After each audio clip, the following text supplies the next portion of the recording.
Je vote pour la science avec Pascal Lapointe et Isabelle Burgon.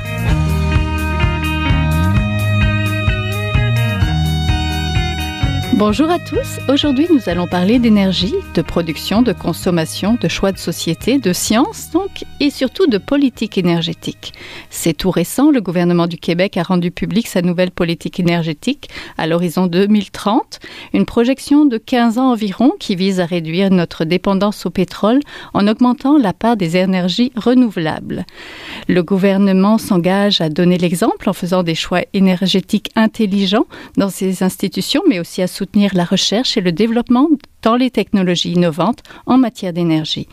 On peut le voir, les énergies renouvelables sont mises de l'avant dans cette nouvelle politique. Rappelons toutefois que le Québec en produit et en consomme déjà beaucoup. On pense à Hydro-Québec, bien sûr, mais aussi au parc éolien implanté majoritairement en Gaspésie. Près de 47% des besoins québécois seraient comblés par les énergies renouvelables, peut-on lire dans le document ministériel. Pourtant, il ne faudrait pas oublier le transport individuel énergivore de produits pétroliers.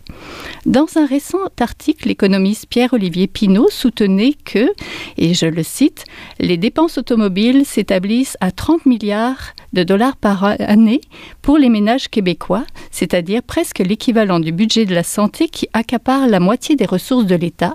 C'est là qu'il faut mettre la priorité. » Donc le principal effort serait d'améliorer le transport collectif. Mais plus largement, plutôt que de produire plus et mieux, ne devrions-nous pas veiller à moins consommer et à laisser plus souvent la voiture au garage? Pour parler de cette nouvelle loi, nous allons voir tout ça avec nos invités. Pour nous parler de cette nouvelle loi, nous rejoignons tout de suite Nicolas Bégin, porte-parole secteur énergie et territoire de la direction des communications du ministère de l'Énergie et des Ressources naturelles. Bonjour. Bonjour.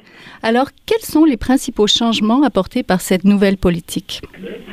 Il faut comprendre que c'est une toute nouvelle politique là qui a vu le jour à la suite d'une longue démarche là de consultation sur différents thèmes, en particulier les énergies renouvelables, les hydrocarbures, l'efficacité, l'innovation énergétique, la décarbonisation des transports, etc.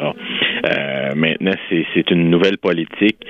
Faut comprendre que la dernière avait été élaborée pour l'horizon 2006-2015, et cette fois-ci, il y a des cibles très ambitieuses là, qui ont été mises de l'avant. La première étant l'amélioration de 15% de l'efficacité avec laquelle l'énergie est utilisée. La deuxième, réduire de 40% la quantité de produits pétroliers consommés. La troisième, éliminer l'utilisation du charbon thermique. La quatrième, augmenter de 25% la part des énergies renouvelables dans la production totale d'énergie. Et une cinquième, augmenter de 50% la production de bioénergie. Donc, c'est vraiment une vision ambitieuse. Ce sont des objectifs ambitieux, mais nous, on est conscient on est confiant de pouvoir les atteindre d'ici à l'horizon 2030. Cette politique annonce aussi revoir le rôle de la Régie de l'énergie et la modernisation du processus d'autorisation des projets énergétiques. Pouvez-vous nous expliquer simplement comment ça va se dérouler? Là, il faut comprendre que les grandes orientations ont été dévoilées, les cibles ambitieuses ont été annoncées. Maintenant, ce qui reste à faire, il y a quand même le travail ne s'arrête pas là. Il faut comprendre qu'il va y avoir plusieurs choses à venir. Notamment, il y a plusieurs modifications qui vont être apportées au cadre légal qui est actuellement en vigueur. Et ensuite, il y aura aussi 3 plans d'action qui vont voir le jour. Donc, un pour l'horizon 2016-2020, un deuxième pour l'horizon 2021-2025, puis un troisième à l'horizon 2030. Donc, il y a plusieurs actions à venir là, qui seront annoncées là, au cours des prochaines années. Mais si on regarde le plus près de nous, là, il y a les modifications au cadre légal qui seront apportées. Et il y a aussi le plan d'action 2016-2020 qui devrait être rendu public cet automne. Oui, ça reste encore à définir. Est-ce que la Régie de l'énergie restera quand même la Régie de l'énergie? Ben, il est encore trop tôt là pour s'avancer là-dedans, mais vous comprendrez que ça fera aussi partie là, de la réflexion qui est toujours en cours, qui n'est pas terminée d'ailleurs. Là.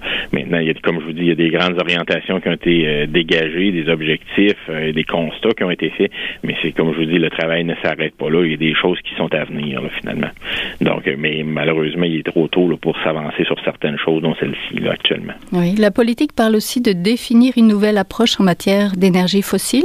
Cela ne signifie pas que Québec renonce au développement de la filière des hydrocarbures, mais promet juste d'être transparent, n'est-ce pas? Ben, écoutez, il y a plusieurs façons d'interpréter ça, mais nous, comme je vous dis, l'objectif, c'est comme je vous dis tout à l'heure, comme je vous disais, il y avait l'objectif de réduire de 40% la quantité de produits pétroliers consommés, mais évidemment, on est bien conscient aussi que on peut pas cesser l'utilisation des hydrocarbures au Québec demain matin. Donc, je veux dire, faut aussi, oui, les cibles sont ambitieuses, mais il faut quand même être cohérent, il faut quand même être réaliste aussi. Donc, il y a de l'ambition, tout en ayant aussi une part de réalisme à travers ça. Là. Donc, mais c'est là-dessus qu'on va plancher au cours des prochaines années. Oui, il y a énormément de travail à faire, là, on se le cachera pas. Mais s'il n'y a pas d'objectif précis, mais on n'y arrivera pas. Donc, il faut vraiment déterminer quelque chose puis travailler ensuite pour y arriver. Est-ce dire que le gouvernement va poursuivre ses projets de développement anti-Scotie, etc.? Ben là, il faut comprendre qu'il y a 2 évaluations environnementales stratégiques qui sont en cours de ce côté-là en matière d'hydrocarbures. Un pour la filiale des hydrocarbures en général, un autre pour le volet plus précis qui est anti-Costi. Donc, les rapports de ces évaluations environnementales stratégiques-là sont attendus prochainement. Donc, on verra à la lumière de ces rapports-là ce qu'il en sortira. Ça a fait l'objet de vastes consultations publiques. On a eu plusieurs mémoires qui ont été déposées, plusieurs positions qui ont été présentées de la part de plusieurs groupes. Donc, c'est à ce moment-là que le gouvernement pourra prendre connaissance de ces rapports-là et voir s'il y a une décision, la décision éclairée qui est à prendre par rapport à ça. Mais actuellement, c'est sûr qu'il est trop tôt là, pour s'avancer à savoir est-ce que oui ou non on ira de l'avant. Est-ce qu'on ira de l'avant pour certaines choses, d'autres non. C'est à voir, c'est à venir. Donc, on va se reparler à l'automne. Merci beaucoup. Merci à vous. On était en compagnie de Nicolas Bégin, porte-parole secteur énergie et territoire à la direction des communications du ministère de l'Énergie et des Ressources naturelles. Merci. Merci. Nous sommes à présent en compagnie de Normand Mousseau, professeur titulaire à la chaire de recherche de l'Université de Montréal sur les matériaux complexes, l'énergie et les ressources naturelles. Professeur Mousseau, vous avez été coprésident de la Commission sur les enjeux énergétiques du Québec. Vous êtes aussi animateur de La Grande Équation, l'autre émission de sciences de Radio-VM. Bonjour. Et on est en compagnie de Gaëtan Lafrance, professeur émérite au Centre Énergie, Matériaux, Télécommunications de l'Institut national de recherche scientifique. On vous a déjà invité, donc oui. Vous êtes aussi un familier de l'émission, donc bonjour à tous les deux. J'aimerais d'abord pour recueillir vos commentaires après la première lecture de cette nouvelle politique. Quels sont les bons points présents dans le document? Alors, c'est moi qui commence, donc oui. On n'a pas le... Parce que Normand a quand même travaillé pas mal dans la première partie, donc avec le Parti québécois. Moi, ce que je retiens, c'est que, d'abord, depuis 1976, depuis la création du ministère de l'Énergie et des Ressources, il y a eu en gros 5 grandes rondes de discussion autour de l'énergie, et donc une par décennie environ. Donc depuis, il y a eu 96, 2006 et maintenant celle-ci. Mm-hmm. Et chaque ronde de discussion avait des éléments particuliers. Comme par exemple 2006, c'était le problème du surroi, donc il fallait régler la question de l'offre-demande du côté électrique, ça a lancé l'éolien. Bon, cette fois-ci, ce qu'on observe, c'est qu'il y a à mon avis, 2 grands points importants, 2 faits saillants importants. C'est que on cible donc le pétrole cette fois-ci. Mm-hmm. Donc, vous savez, depuis 30 ans, la part du pétrole est autour de 39-40%. C'est resté fixe. Et cette fois-ci, donc, on veut réduire de ce 40%-là, on veut réduire la consommation de pétrole de 40%. On va en reparler tout à l'heure, mais c'est une cible extrêmement ambitieuse. L'autre cible qui est très, très ambitieuse, c'est de faire monter la part des renouvelables de 47 à 60%. Il faut savoir que depuis 30 ans aussi, la part des renouvelables, donc électricité et biomasse, en gros, c'est autour de 47%. Ça a même baissé dans les dernières années un peu à cause des pâtes et papiers. Vous savez, l'industrie des pâtes et papiers a connu un déclin important et c'est l'industrie des pâtes et papiers principalement qui utilise la biomasse au niveau de la consommation pour notamment la vapeur. Donc, c'est deux cibles extrêmement importantes et ambitieuses. Donc, on pourrait y revenir tout à l'heure, mais c'est ça qu'il faut retenir, à mon avis, en premier lieu de cette politique-là. Professeur Mousseau? Oui, je dirais, dans cette politique-là, c'est la première fois qu'on intègre la question de changement climatique. Donc, dans la dernière politique de 2006, on n'y faisait pas vraiment mention, on n'en faisait pas vraiment mention, alors que cette fois-ci, on part en disant on a un objectif de réduction de 37,5% des émissions de gaz à effet de serre d'ici 2030. Et puisque l'énergie au Québec est responsable de 73% des émissions de gaz à effet de serre, à ce moment-là, il faut transférer cette cible-là à l'énergie et dire on va aller avec ça. Donc ça, je dirais, il y a un aspect transformateur ici en termes de déplacement des relations entre les différents objectifs, tout d'abord. Ensuite, on se retrouve dans une politique un peu ambiguë. Donc, à la fois, cette politique-là a deux couleurs, si on veut. Il y a une couleur où on essaie de faire plaisir à tous les intervenants, entre autres à ceux qui produisent de l'énergie, parce que jusqu'à présent, les politiques énergétiques ont toujours été des politiques tournées vers l'approvisionnement. On achète, on construit des barrages, des éoliennes, toutes sortes d'affaires. Donc, dans cette politique-là, on garde, surtout dans le document, là, on garde une partie très, très importante dédiée à aider, à soutenir ces gens qui sont habituellement soutenus. Et une autre partie qui est, à mon avis, le cœur de la politique, qui est de dire on doit transformer notre approche à la gestion énergétique au Québec, parce que sinon, il est absolument impossible d'atteindre les cibles, même avec les transformations. Donc, on revient un peu au modèle de 2006. On va recréer une agence de l'efficacité énergétique qu'on avait créée en 2006, qu'on a détruit et qu'on ramène. On nous présente à certains points une agence avec des mandats plus larges, mais c'est pas partout dans le document que ce mandat-là plus large est là. Donc, on ne sait pas vraiment qu'est-ce que ça va être. Et il y a la question, donc, une réorganisation de la structure qui est la seule façon d'avancer, où essentiellement, on a une structure à 3 niveaux. La structure gouvernementale, les élus qui vont mettre en place ces objectifs, une structure comme l'agence qui va être en charge d'élaborer les programmes et d'assurer une cohérence pour atteindre ces objectifs-là, et une troisième structure dont le rôle serait dévolu à la Régie de l'énergie, qui serait d'évaluer la qualité de la mise en application des mesures dans le but d'atteindre les objectifs. La transition. Et cette transition-là, et cette structure-là a trois pattes, si on veut, c'est la structure qui fonctionne ailleurs. Donc, on essaie de la reproduire, mais là, on a juste en place les morceaux, mais on n'a pas les règlements, on ne sait pas ce qui va se faire, donc il y a beaucoup, beaucoup d'inconnus. Mais je dirais que c'est là qui est la partie la plus intéressante de tout le projet. Sinon, l'autre partie, c'est vraiment de dire on va saupoudrer pour que tous les gens qui bénéficient normalement des dépenses continuent à en bénéficier. Donc ça, c'est une première lecture. Qu'est-ce qui manque et qu'est-ce que vous auriez aimé y trouver? Qu'est-ce qui manque? Je pense que moi, ce qui manque, je pense que M. Bégin, c'est M. Bégin, hein, qui l'a dit, c'est que le plan d'action n'est pas encore là. Donc, c'est vraiment quelque chose, c'est des cibles qu'on a présentées essentiellement. Donc, on ne sait pas trop comment on va y aller, comment le gouvernement entend s'y prendre pour arriver à ces cibles-là. Je pense que c'est ça qui manque. Donc, c'est le plan d'action réel, parce que lorsqu'on lit ces choses-là, il faut être dans le domaine de l'énergie pour comprendre la difficulté, pour savoir où est-ce qu'il faut agir, tout ça. Mais pour les gens qui sont pas dans le domaine de l'énergie, en lisant le document, ça reste très vague, là, quoi. Donc, je pense que c'est la première chose. Normand? Oui, parce qu'on fait des choix. Donc, ce qui manque ici, c'est vraiment une vraie vision, d'une certaine façon. Parce que on confond certains aspects dans cette politique-là. C'est-à-dire que le vrai but, c'est finalement de réduire les émissions de gaz à effet de serre. On est contraint par ça parce que c'est un objectif qui touche transversal, si on veut. Or, plutôt que de s'attaquer à ça de manière froide, on dit on va d'abord cibler le pétrole. Mais la question qu'on doit se poser, c'est quelle est la façon la moins coûteuse et la plus rentable économiquement d'atteindre les cibles. Et ce rapport-là, ici, on n'a aucune indication et il est à peu près certain que de viser 40% dans le pétrole ne soit pas la façon la moins coûteuse et la plus transformative d'atteindre les objectifs. Entre autres, on oublie ici complètement toute la part du gaz naturel qui est relativement facile à déplacer parce que c'est une technologie. Le gaz naturel est dans le chauffage. Okay?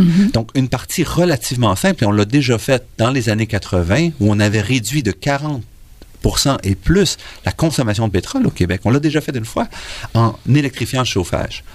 Ici, on met tout ça de côté, on ne touchera pas à cet aspect-là et on va plutôt s'attaquer au pétrole, ce qui implique des transformations beaucoup plus difficiles dans le transport. Donc, d'une certaine façon, on se lie les mains et on n'a pas, pour moi, ce qui manque ici, là, c'est le développement économique éclairé. On est encore à se raconter des histoires en prétendant, par exemple, que l'énergie renouvelable a une valeur économique. Et c'est faux. Présentement, le fait qu'on produise de l'énergie renouvelable ou le fait qu'une industrie utilise de l'énergie renouvelable plutôt que du fossile a aucune valeur économique. Et tant qu'on n'accepte pas ça, on ne pourra pas mettre en place les mesures les plus intéressantes, les plus intelligentes pour faire progresser l'économie québécoise.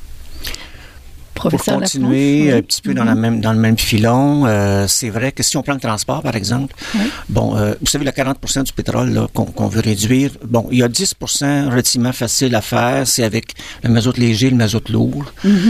Pour le chauffage. Pour la chauffe, essentiellement, dans le résidentiel, le commercial et le mazout lourd dans l'industriel. Donc ça, on est capable de faire une substitution assez facile. Et même par réglementation, on peut y arriver. Bon. Il reste quand même 30%. Sur le 40%, il reste 30% à réaliser. Et ça, il faut s'attaquer au transport. Donc, si on prend l'aspect économique, parce que des propositions qu'on fait ici, c'est de dire notamment qu'un véhicule sur 5 sera électrique en 2030.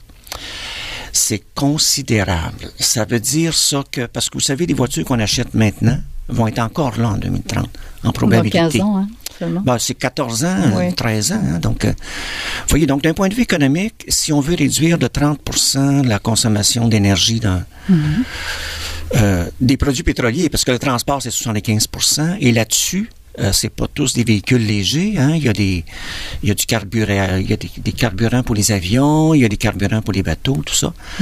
Donc, vous voyez, il faut s'attaquer donc, c'est considérable concernant les véhicules pour le transport de passagers et de marchandises. Donc, d'un point de vue économique, probablement que c'est plus judicieux de ne pas tout mettre son paquet dans les voitures électriques, mais plutôt de favoriser via un bonus-malus ou je ne sais pas trop quoi, des voitures efficaces. Quoi.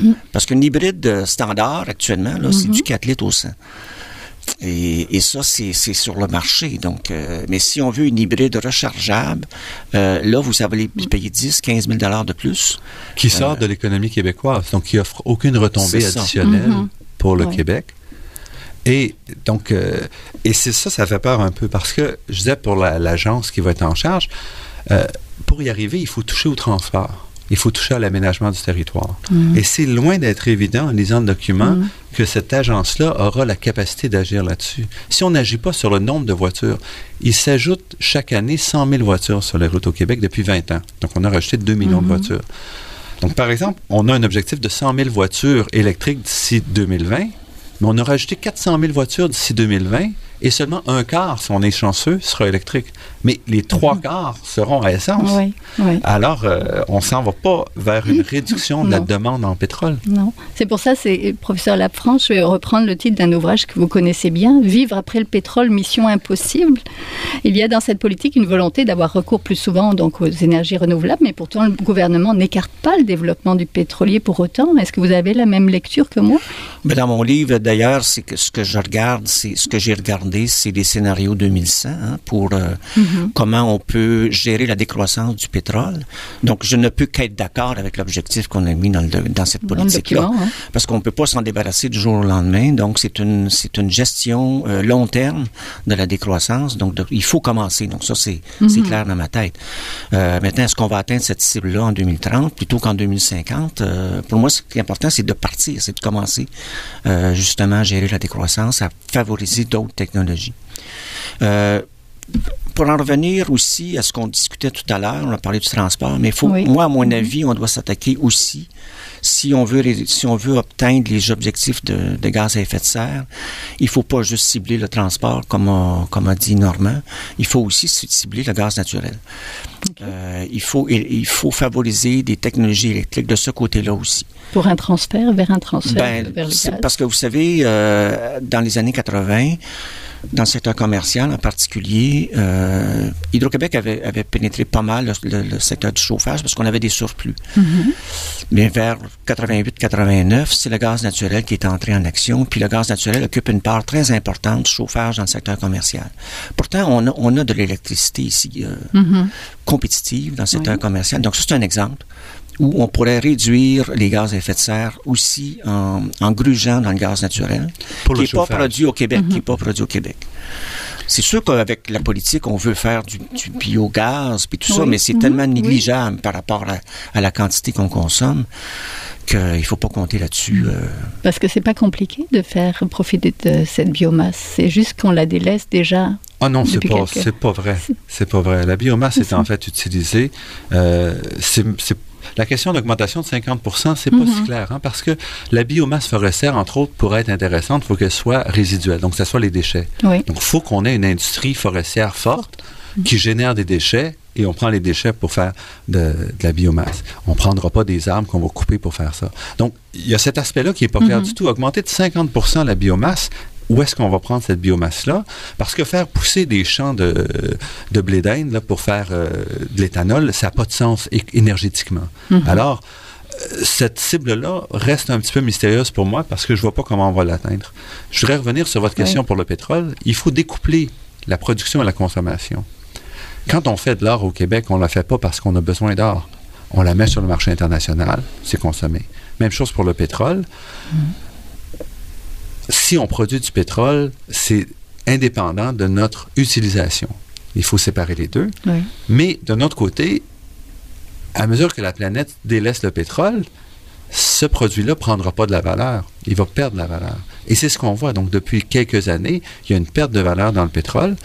Et alors, c'est de moins en moins probable qu'on puisse développer au Québec une industrie pétrolière économiquement viable. Alors, il ne faut pas trop s'en faire.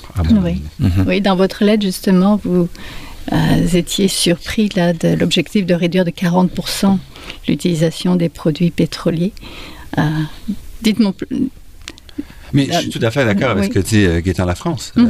Il a tout à fait raison. C'est extrêmement ambitieux et plutôt que de dire on réduit l'ensemble des émissions, on a décidé de cibler que le pétrole.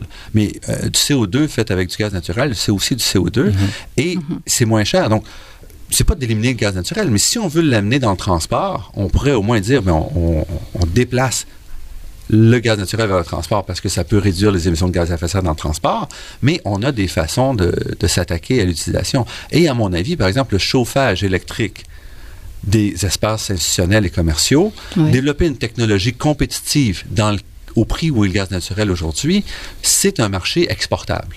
Alors que rêver qu'on va faire des éoliennes, qu'on va les exporter, c'est farfelu. S'imaginer qu'on va être présent dans la voiture électrique, c'est aussi farfelu. Et s'imaginer qu'on va faire du développement solaire, alors que les panneaux solaires aujourd'hui se vendent à 4,5 cents le kilowattheure, c'est aussi farfelu. Donc, il faut utiliser la transformation qu'on veut faire pour se positionner dans des créneaux intéressants à l'exportation. Et le chauffage des grands espaces, c'est certainement un créneau intéressant parce que l'électrification s'en vient partout sur la planète à mesure qu'on lutte contre les changements climatiques. L'éolien, c'est à délaisser, professeur Lafrance?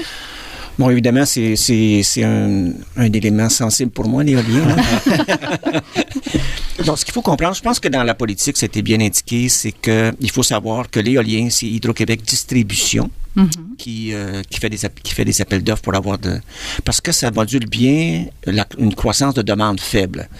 Donc, à l'horizon 2020, on peut penser que Hydro-Québec Distribution va refaire des appels d'offres parce que on aura moins, les surplus auront été effacés. Donc, c'est dans ce cadre-là que le texte de l'éolien a été dit. Oui. C'est, à mon avis, du côté production, donc, Hydro-Québec n'a pas la culture de l'éolien, donc ne fera pas les appels d'offres pour exporter de l'électricité aux États-Unis, comme on semble dire un petit peu dans la politique, là. Oui. La nouvelle politique donc, sera menée par un nouvel organisme responsable de coordonner l'ensemble des actions de transition énergétique. On en a un petit peu parlé. Est-ce qu'on ne risque pas de créer une deuxième régie de l'énergie qui n'aura pas forcément le financement, une liberté d'action suffisante, professeur Mousseau? C'est pas du tout la même chose. La régie de l'énergie, c'est une régie. Donc, elle établit les règles. Okay. Elle réévalue, elle donne les prix et tout. C'est pas elle qui va sur le terrain. Et c'est important de dissocier les rôles. Donc, le rôle de transition énergie, d'abord, elle rattrape tout ce qui est dans l'efficacité énergétique. Si elle peut aussi avoir un rôle à jouer dans la planification du territoire, dans le transport, là, ça va devenir intéressant parce que ça sera un organisme. Et ce qu'on voit à l'étranger, c'est important parce que un ministère qui fait une erreur, c'est dramatique pour le politique. Une fois qu'on déplace ça dans un organisme extérieur, les erreurs, on peut s'en détacher. Donc, ça permet de prendre des risques, ça permet d'avancer, ça permet de réévaluer la qualité des actions sur le terrain, ce qui ne se fait pas dans les ministères. Alors, on aura donc la Régie de l'énergie devra évaluer la qualité d'action de cet organisme-là. Et cet organisme-là, donc, va devoir mettre en place des plans, approuver, puis faire valider l'efficacité de ces actions. Et c'est juste comme ça qu'on va arriver à faire les transformations. Oui, c'est pour ça que c'est important de voir pour l'articulation. Il faudra vraiment voir comment ces structures-là vont être construites, surtout qu'il n'y a pas d'argent neuf. Hein? On nous annonce en gros l'argent qui est présentement dans le système, où on dit on va mettre l'argent qui est là pour l'efficacité énergétique, ça sera le budget de cet organisme-là. Donc c'est clair que si on veut faire la transformation qu'on nous annonce, il manque de l'argent, énormément d'argent. Oui, pour continuer un petit peu là-dessus, c'est que moi, j'ai défendu la Régie de l'énergie en 96. Donc, c'est arrivé, il fallait le faire. Ça prend des organismes indépendants du politique pour pouvoir faire avancer les choses. Donc, ça, c'est assez clair dans ma tête. Donc, ce nouvel organisme-là va remplacer en partie l'ancienne agence de l'efficacité, mais aussi le travail du ministère des Ressources naturelles, du département qui s'occupait peut-être des statistiques, des suivis de programmes, toutes ces choses-là, des mises en place de politiques, tout ça. Donc, ça va être indépendant et peut-être que ça a plus de chances de fonctionner. Moi, ce que j'espère, c'est qu'on aura des ressources du côté modélisation et suivi des programmes, justement. Parce que on lance des choses, mais parfois, ça n'a pas d'impact réel parce que c'est simplement devancer des actions qui vont se faire de toute façon. Oui, on va en savoir un petit peu plus à l'automne de toute façon. C'est là qu'on va avoir le plan d'action. Donc, merci beaucoup à tous les deux. On était en compagnie de Normand Mousseau, professeur titulaire à la chaire de recherche de l'Université de Montréal sur les matériaux complexes, l'énergie et les ressources naturelles. Donc, animateur aussi de la grande équation, sûrement que vous écoutez et que vous connaissez bien. Et en compagnie de Gaëtan Lafrance, la professeure émérite au Centre d'énergie, matériaux, télécommunications de l'Institut national de recherche scientifique. Merci à tous les deux. C'est un plaisir. C'est tout pour cette semaine. Je vote pour la science est une production de l'agence Science Presse avec Radio VM, à la régie Aoun Willits. Vous pouvez réécouter cette émission à l'antenne de Radio VM en rediffusion ou en podcast sur le site de l'agence Science Presse et bien sûr nous suivre sur Facebook et Twitter. À la semaine prochaine. Jing Zhaohua est un chercheur typique de ceux pour qui les progrès de la bioinformatique ont préséance sur le sens biologique et pour qui la grosse science constitue la seule logique. On y parle de génome, de transcription.